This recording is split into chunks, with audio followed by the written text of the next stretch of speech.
Thank you guys for joining us today. We're going to host a 30-minute fireside chat. The idea is going to be around, obviously, AI and technology and what roles we play and how do we think about the space. I'd like to introduce you guys to my special host, or I'm the host, I guess, colleague, who's going to be speaking on the topic, Matthieu. I wrote a small excerpt on Matthieu. It was very hard to kind of comprise into a few minutes. He has 20 years of background in the space, so I'm going to try to summarize it the best I can. He's a creative and technology pioneer in the field of digital experience and content innovation. He currently is the global head of creative innovation for Google, emerging content and experiences. So think of reality, generative creativity when it comes to AR, VR. He's also the co-founder of Fake Artists, a creative collective exploring the University of Post-Reality Experiences. More importantly, Matthieu has a long history working in this space. He works with global brands, tech companies to invent new types of user engagement. He's been exploring creative applications of emerging technologies for the last 20 years, ranging from interactive video, connected objects, augmented reality, AI. And his most recent work focuses on how generative AI can supercharge creative experiences. I want to turn that over to you. When you say, how does it supercharge creative experiences, how do you think about that? First, thank you so much for having me today, and thanks for the intro. And so I spent my career really studying creativity and creative methods, creative process, and I always have been fascinated by that. How can you augment, how can you supercharge, how can you leverage your imagination, your practice, and make it better? And I always see technology as a tool. So by definition, it's there to augment the humanity in us. I think we talked before about how AI won't replace the human creativity. Hopefully, will improve it. And a lot of tools have been around forever. Photoshop is probably one of the good examples of suddenly you could do so much more. But with AI, I think what's fascinating is just like the exponential improvement in your ability to create. What used to take maybe weeks in terms of design, now sometimes takes days, if not less. What sometimes might take hours in terms of ideation, now takes minutes. And so I think that's, for me, what's very impressive is in a world where you're able to supercharge your human creativity, in a world where you're able to augment it, suddenly you can do so much more. You can have more ideas, you can try more things, you can fail faster, you can explore more options. And that's really one of the big revolution I see with AI now is that ability to explore more things, to identify then those magic nuggets, those magic moments that are going to hopefully end up being a great story or a great campaign. All right, I'm going to take you down the actual application of this. So you kind of talk about that, but I don't know if you guys have seen this, and probably can't get into too much detail, but Matthieu and his team have done some incredible work with Donald Glover. And when we talk about magic moments, do you want to expand on that a little bit for this audience? Because I think the theory is great, but when you take the theory and put it into application, I think it becomes a lot more real for most people. Absolutely. The theory is like a very loose compass, right? It kind of gives you a broad direction. It's helping you, kind of understanding where you're trying to go. But at the end of the day, the practice is really where we learn, and where we learn what works and what doesn't work. And in the case of Donald Glover, so Donald Glover, amazing creative. I'm sure most of you know him. I don't know if you know how many things. Childish Gambino. He was a script writer. He's an actor. He's a director. He just announced an animation show. He's a musician. So, one of those rare Renaissance person, I would say. And so we launched. We announced a couple of months ago a partnership with Donald Glover where we're pretty much working with him, and I can't share much more on what we're doing with him, but to explore how we can build the future of filmmaking. Google DeepMind is training a model called Vio that is a hyper-realistic video model that allows you to generate video from text, so text to video. It's pretty amazing, very realistic. You can control it the way a filmmaker, would control a film. You can say, okay, I want a zoom in, high-angle shot of XYZ scene, And so we work with him to understand how we could use the tool, what it meant for him in the process. And the whole process, I think, was a great way to understand where AI already is augmenting, that creativity. So starting with, large language models, obviously you can use large language models like Gemini to actually improve the way you write. You can, and I want to be very clear, you don't want to replace the human writer, but you can augment it. So if you're a brand, you have a brief, you can use Gemini to improve the brief, to ask questions maybe you didn't think about.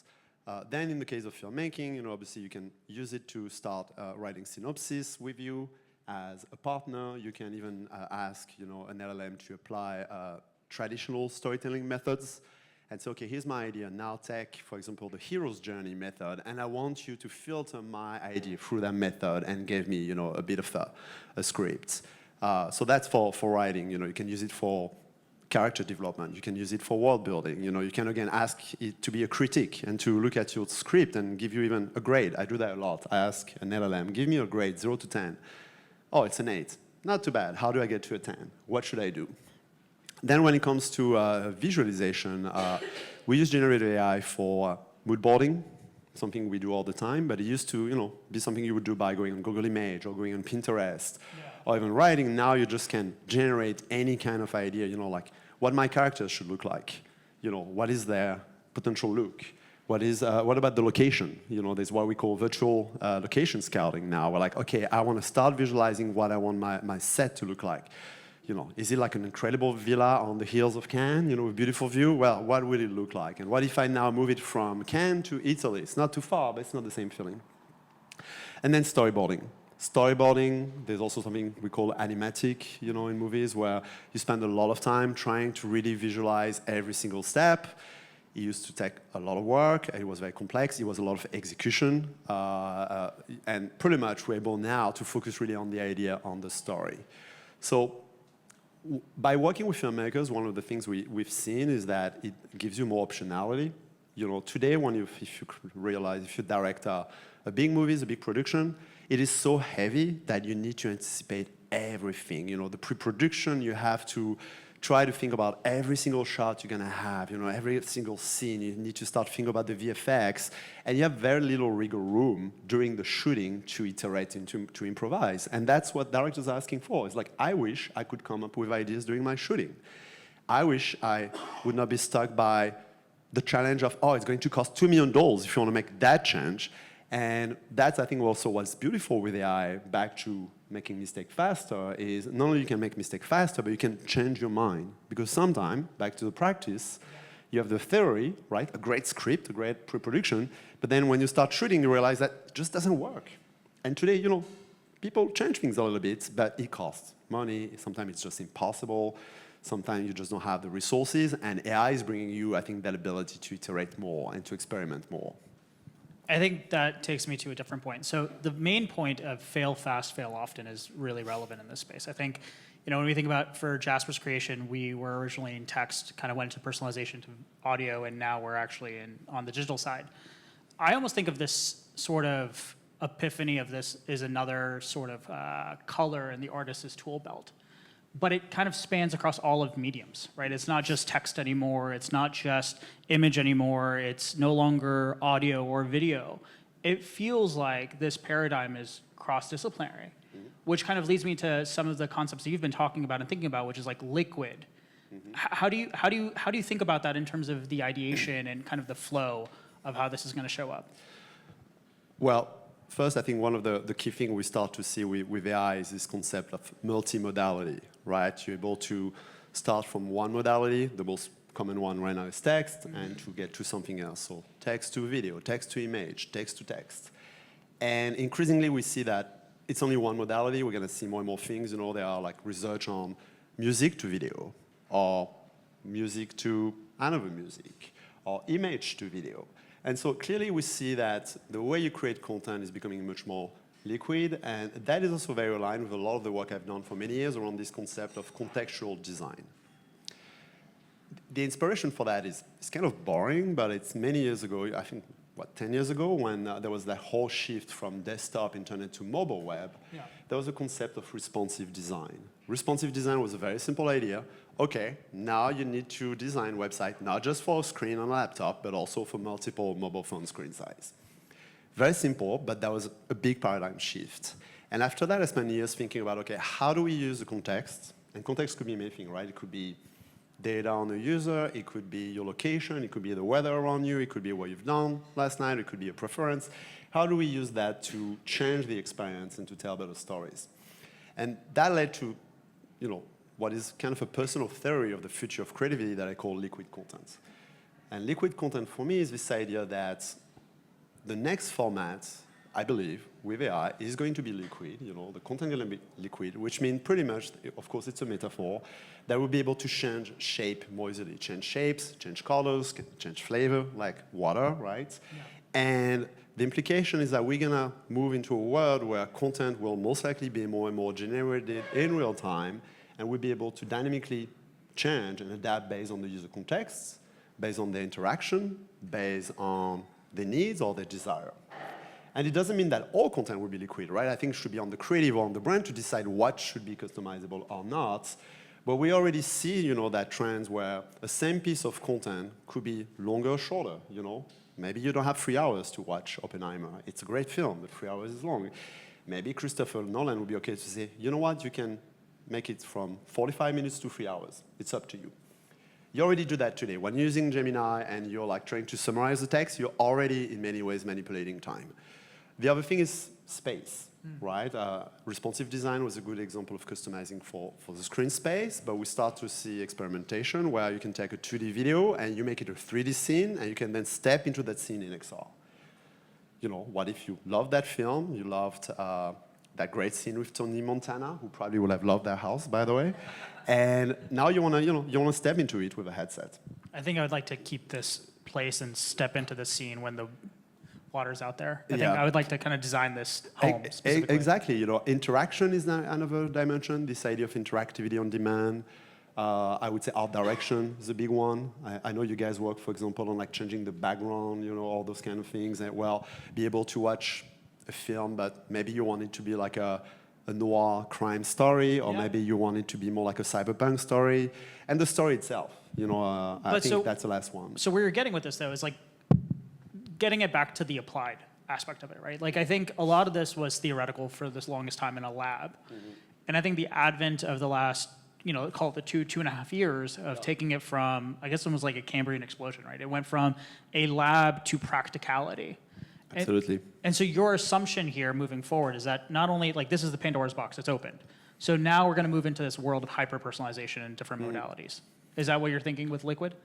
I mean, personalization is one of the dimensions. Yeah. I think this idea of also we're in an age of remix is another one. And by the way, I think that is not just coming from the labs, it's coming from culture. Okay, so double click on the remix part. Yeah. What do you mean by that? Well, one of my favorite examples is fan fiction, fan remix. Fan will sometimes take 2 different shows and mix them.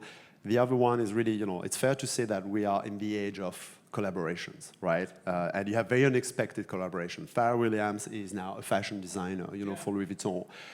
You have Ben & Jerry's doing, incredible partnerships with other brands. Crocs, I think Crocs is probably the poster child of collabs now. And so, again, I care about creativity, technology, but also culture, because ultimately that's what you impact.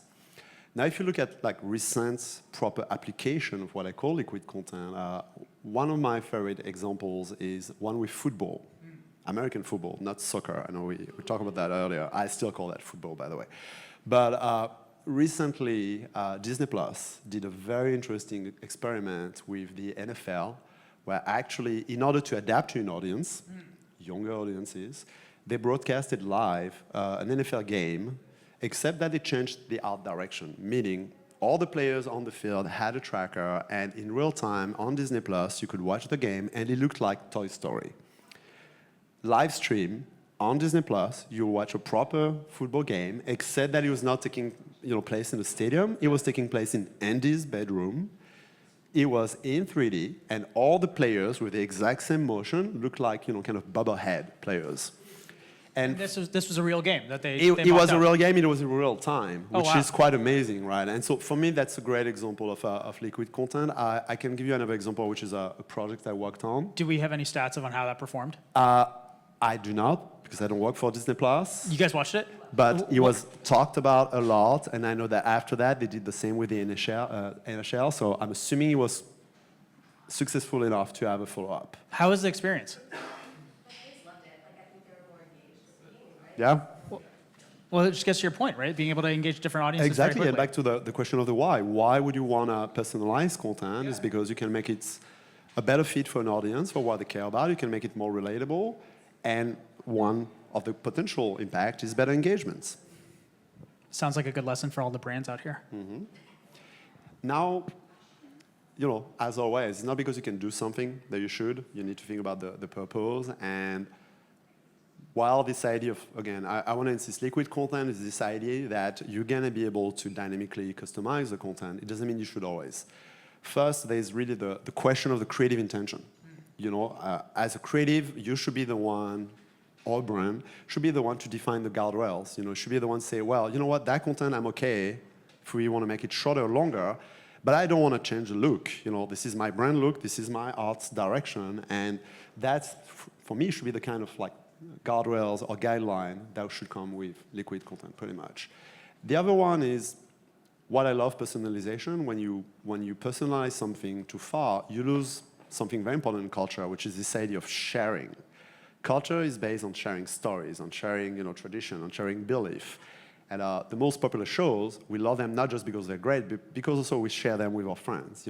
Barbie, I want to watch the Barbie film, and honestly, I would have never thought about being a Barbie fan, but I felt like I was part of the moment. I was part of that cultural moment. I was able to engage with my friends about it, to relate to it, and so that's also my advice to brand, is like you probably need a healthy mix between probably tentpole content that is something people can share, can relate to, that is more iconic, and maybe some content that is more customizable, because you're not going to be able to talk to your friends about that story if you're the only one who consumed that story. Do you think with this sort of advent of where we are from the multimodality, do you think we'll see more of that in the coming years with brands? I mean, the example you just gave with the NFL was fascinating. I had no idea, but I think we will. And again, it's very early, so I think it's going to be a lot of experimentation, learn, making mistakes, pretty much, and hopefully small mistakes and iterating. I think it's also going to come a big way when we, at some point, move to a new paradigm with augmented reality. I've done a lot of augmented reality work in my career, and that's an example of liquid content. I directed you probably know the game Space Invaders. Old game, where we work with Taito for the 45th anniversary to create a version of the game that you can play anywhere in the world in AR. That is liquid content because it's pretty much a gameplay that changes based on your location. So yes, I think we're going to see more of that across the industry, in video, in text, in image, and once at some point, most likely, we move to glasses. I don't know when it will happen.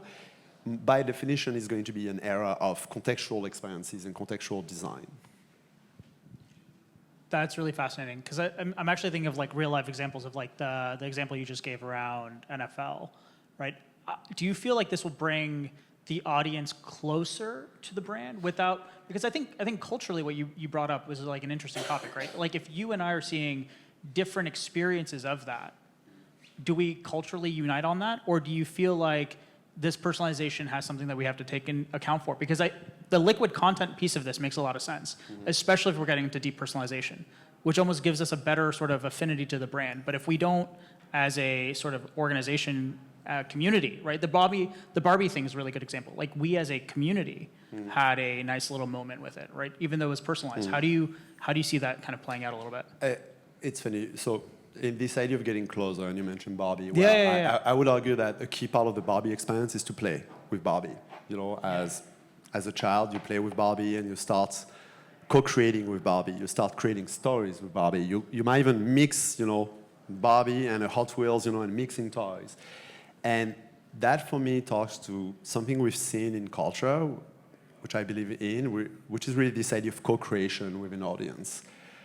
Not all the brands are going to succeed to co-create with their consumers, but what we see today is that obviously the most successful brands are the ones who are turning consumers into fans.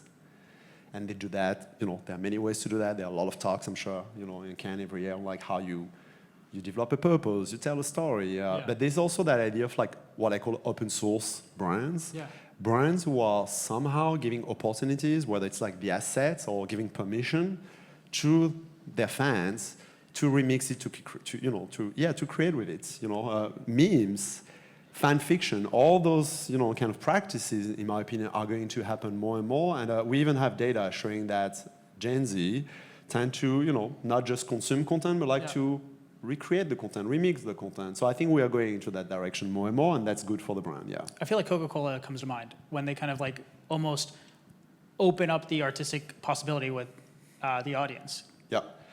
Coke is a great example because they did that with probably one of the most successful customization campaign in history, which is put your name on the bottle. Yeah. That was brilliant. I don't know what are the sales numbers on that, but I'm pretty much sure it was extremely positive.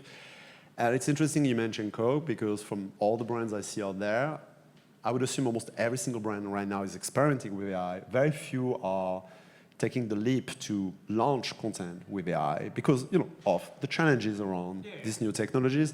And Coke, as you might know, have done already multiple campaigns where they use AI to empower UGC, where you could generate your own images, you could rethink the bottles. So yeah, it's a great example of a brand finding new ways to engage with their audiences by giving them a better level of customization. Yeah. All right, I'm going to wrap this up. So now that we've talked about what we've done before, the past, the present, let's go into the future. I would say 5 years, because generally, everyone says, what do you think 5 years from now? But I think kind of assuming what next year or the year after is going to look like is going to be even tougher. So 2 years from now, where do you see this going? Well, when thinking about liquid content, I try to think also, so what does it mean for creative? What does it mean for brands? And if the end experience is in a way co-created with the fan, the consumer, the user, where is the creation happening for the brand themselves? And my belief is that storytellers are going to become more and more world builders. I worked a few years ago with Star Wars and Lucasfilm, and that's kind of where I learned the power of world building. In Star Wars, they have what they call the canon, which is a set of very specific rules on what's possible, but also this is an open system so that every single new generation of creative can build on top of it. An example of canon is you'll never find wheels in Star Wars. There are no wheels. Everything is floating. Well, I think big IP is going increasingly to move to that space of, okay, we're defining the world, the rules of that world, the characters, and then we're defining the rules of engagement, but the end engagement is happening with the user. And for a brand, in many ways, it's the same. Tiffany Roth, the CCO of RGA, talks about brand as an operating system. I like that idea. It's pretty much, you're going to think in terms of system, meaning you're probably going to end up training models on all your brand assets, brand guidelines, brand voice, archives. Are you talking about Jasper now? Because that sounds like Jasper. Well, it sounds like, guys, you might be able to do that. And I think, again, today we live in a world where we are being very micromanaging the end film. Have my great commercials and, make the logo bigger and, this font is not good. You still will have those big tentpole moments, very precisely crafted, I believe, to be shared. But for a brand, I think in the next 2-3 years, the shift is going to, again, think more in terms of system, building systems, cohesive system that will define pretty much all the way your brand is going to come up through an algorithm. I'm going to leave us on that. Thank you so much. Thank you.